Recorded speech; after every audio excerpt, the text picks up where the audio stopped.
स्वागत है आपका सिलेक्शन ड्रीम के यूट्यूब चैनल पर। हम आपके लिए लेकर आए हैं एमपी पुलिस कांस्टेबल एग्जाम 2025 की तैयारी के लिए पीवाईक्यू की सीरीज, जिसमें हम आपको करवाएंगे 2016 से लेकर 2023 तक जितने एमपी पुलिस कांस्टेबल में क्वेश्चन पूछे गए हैं उसमें सारे पीवाईक्यू हम आपको कवर करवाएंगे। इसीलिए चैनल को सब्सक्राइब करें और ज़्यादा से ज़्यादा शेयर करें।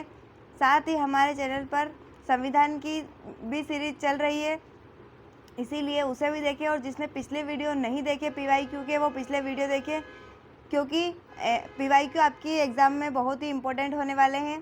तो आइए देखते हैं, हम पहला प्रश्न देखते हैं आज का। निम्नलिखित में से कौन सा राज्य कर्नाटक संगीत से संबंध नहीं है? तो इसका आंसर हो जाएगा मध्य प्रदेश। अगला प्रश्न है, एस सौम्या को उनके डेस्क के योगदान के लिए संगीत कलानिधि पुरस्कार से सम्मानित किया गया था। तो इसका आंसर है कर्नाटक संगीत। अगला प्रश्न देखेंगे, मिकिर बोर संगत कु कु कुलिये बिनाले बोजई बोर रहे कु कु कुलिये बिनाले उपरोक्त पंक्ति किस गीत से संबंधित है? तो इसका आंसर है असम का बिहू गीत। अगला प्रश्न देखते हैं, वेद समाज के संबंध में कौन सा कथन सत्य नहीं है? तो इसका आंसर हो जाएगा 1860 में कलकत्ता में स्थापित, ये सत्य नहीं है। इसके अलावा बी, सी और डी जो दिए हुए हैं वो सत्य है। अगला प्रश्न देखेंगे, निम्नलिखित में से किस व्यक्ति का मूल नाम नरेंद्रनाथ दत्ता था? तो इसका आंसर हो जाएगा स्वामी विवेकानंद। अगला प्रश्न देखेंगे, निम्नलिखित में से किस व्यक्ति ने 1857 में पहली बार भारतीय स्वतंत्रता संग्राम की शुरुआत की? तो इसका आंसर हो जाएगा मंगल पांडे। अगला प्रश्न देखेंगे, नगद आरक्षित अनुपात डैश है? तो ये है बैंक की जमा राशि का न्यूनतम प्रतिशत जो सेंट्रल बैंक के पास रखा जाना है। अगला प्रश्न है हमारा, यदि आरबीआई रेपो दर बढ़ाता है तो मुद्रा आपूर्ति में डैश होगी? तो अगर आरबीआई रेपो दर बढ़ाता है तो मुद्रा आपूर्ति में जो होगी कमी होगी। अगला प्रश्न है, निम्नलिखित में से कौन सी क्रमशः भारत में सबसे पुरानी और सबसे छोटी पर्वत श्रृंखला है? तो इसका आंसर है अरावली श्रेणी सबसे पुरानी और हिमालय पर्वत श्रेणी अरावली और हिमालय पर्वत इसका आंसर है। अगला प्रश्न देखेंगे, महासागरीय घाटियों को मोटे तौर पर कितने प्रमुख उप विभाजनों में विभाजित किया गया है? तो इसका आंसर है 4। अगला प्रश्न है, मुद्रास्फीति का किस पर सकारात्मक प्रभाव पड़ता है? तो इसका आंसर है रोजगार।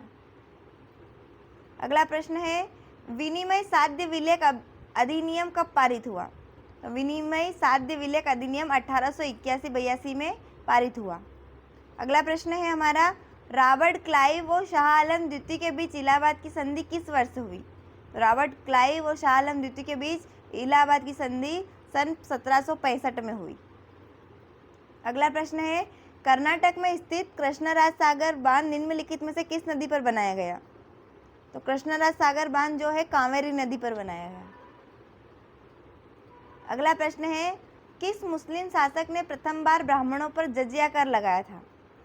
तो इसका आंसर हो जाएगा फिरोज शाह तुगलक। अगला प्रश्न है, निम्नलिखित में से कौन सा मौर्यों के शासन के दौरान गुजरात में बनाया गया कृत्रिम जलाशय था? तो इसका आंसर है सुदर्शन झील। अगला है, sunrise over Ayodhya nationhood in our times dash द्वारा लिखा गया? तो इसका आंसर है सलमान खुर्शीद। रासायनिक हथियार निषेध संगठन का वर्तमान बाहरी लेखा परीक्षक कौन है? तो ये उस टाइम के करंट अफेयर का क्वेश्चन है। नेक्स्ट क्वेश्चन देखेंगे हम, निम्नलिखित 4 वेदों में से किस एक को भारतीय संगीत का मूल माना जाता है? तो इसका आंसर हो जाएगा सामवेद। अगला प्रश्न है, निम्नलिखित में से कौन भारत में संगीत की ध्रुपद शैली के लिए जाना जाता है? ध्रुपद शैली के लिए जाने जाते हैं तानसेन। अगला प्रश्न है, डैश प्रति सेकंड किए गए दोलनों की संख्या है? तो इसका आंसर हो जाएगा आवृत्ति। अगला प्रश्न है, एक समतल दर्पण की फोकस दूरी डैश होती है? तो इसके आंसर हो जाएगा अनंत। अगला प्रश्न है, निम्नलिखित में से कौन सा शैवाल वर्ग की विशेषता नहीं है? तो इसका आंसर है फूल पौधे। नेक्स्ट क्वेश्चन है, निम्नलिखित को मिलाए। इसका आंसर है ब्रायोफाइट्स, विशिष्ट तने और पत्तियां, थैलोफाइट्स, कोई तना जड़ और पत्तियां नहीं, और टेरिडोफाइट्स, फूल और बीज। मतलब कि ए इसका राइट आंसर हो जाएगा। अगला प्रश्न देखेंगे, इसमें कुछ निर्देश दिए हुए हैं जिसमें अभिकथन और कारण को देखकर हमें आंसर देना है।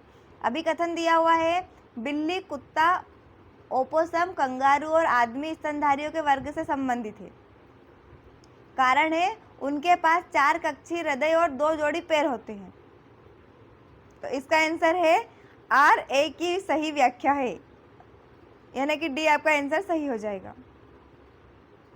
अगला प्रश्न है, प्रकाश संश्लेषण में पेड़ पौधे वायुमंडल में डैश गैस का उपयोग करते हैं। तो इसका आंसर हो जाएगा कार्बन डाइऑक्साइड। अगला प्रश्न है, राम एक ऐसे जंगल में रहता है जो मुख्य रूप से भारत में पाया जाता है और इसे मानसून वन भी कहा जाता है। वह देखता है कि जंगल में पेड़ सूखे मौसम में मौसमी रूप से अपने पत्ते गिराते हैं ताकि जंगल को बचाया जा सके। वह किस जंगल के पास रहता है? तो इसका आंसर है उष्णकटिबंधीय पर्णपाती वन। अगला प्रश्न है, भारत में भरतपुर जैसी जगहों के लिए डैश से हर साल साइबेरियस सारस आते हैं। तो इसका आंसर हो जाएगा साइबेरिया। अगला प्रश्न है, डैश और डैश 2 घरेलू जानवर है जिनका उपयोग दूध प्राप्त करने के लिए किया जाता है। तो इसका आंसर है गाय और भैंस। अगला प्रश्न है, निम्नलिखित में से कौन सा जीवाश्म ईंधन का उदाहरण नहीं है? तो इसका आंसर है कोयला। अगला प्रश्न देखेंगे, डिग्रेडेबल प्लास्टिक छोटे टुकड़ों में टूट जाता है जिसे डैश कहा जाता है। तो इसे कहा जाता है माइक्रोप्लास्टिक्स। अगला प्रश्न है, इसमें अभिकथन है और कारण है, हमें देखकर इसका आंसर देना है। अभिकथन दिया हुआ है, बिना डॉक्टर की सलाह के दवाई नहीं लेनी चाहिए। इसका कारण है, क्योंकि यदि किसी रोग के लिए गलती से गलत दवा खा ली जाए तो वह रोग ठीक नहीं हो सकता। तो इसका आंसर है ए और आर दोनों सत्य है। अगला प्रश्न देखेंगे, एक कांच की छड़ की रेशमी कपड़े से रगड़ने पर दोनों को डैश प्राप्त होता है। तो इसका आंसर हो जाएगा चार्ज। अगला प्रश्न है, कमरे के तापमान 25 डिग्री सेल्सियस पर तरल अवस्था में मौजूद अधातु डैश है। तो इसका आंसर हो जाएगा ब्रोमीन। क्वेश्चन नंबर 35 देखेंगे जो कि आज के वीडियो का लास्ट क्वेश्चन होने वाला है। तो आइए देखते हैं, डैश नामक जीवों में एक क्लोरोफिल युक्त साथी जो एक शैवाल है और एक कवक एक साथ रहते हैं। इसका आंसर है लाइकेन। अभी हमने जीके और जनरल साइंस के 35 क्वेश्चन देखे। ऐसे ही क्वेश्चन को देखने के लिए चैनल को सब्सक्राइब करें और ज़्यादा से ज़्यादा शेयर करें। नेक्स्ट वीडियो में हम अगले सेट के 35 क्वेश्चन लेकर आएंगे, इसीलिए चैनल पर बने रहें। अब मिलते हैं अगले वीडियो में। धन्यवाद।